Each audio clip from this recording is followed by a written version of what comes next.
Pure HTML websites against WordPress. There are two different approaches to building and maintaining a website: WordPress and pure HTML. Using pre-made templates and plugins, WordPress is a content management system (CMS) that enables you to build and administer websites. Without knowing how to code, you can easily customize your website thanks to its user-friendly interface. WordPress is a great choice for building a blog or website that needs frequent updates since it makes it simple to manage and post content. Pure HTML, on the other hand, is the manual way of creating a website by writing code using HTML, CSS, and JavaScript.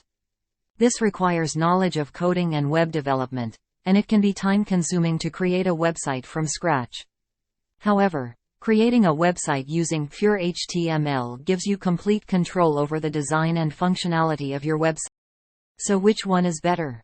It depends on your needs and skills.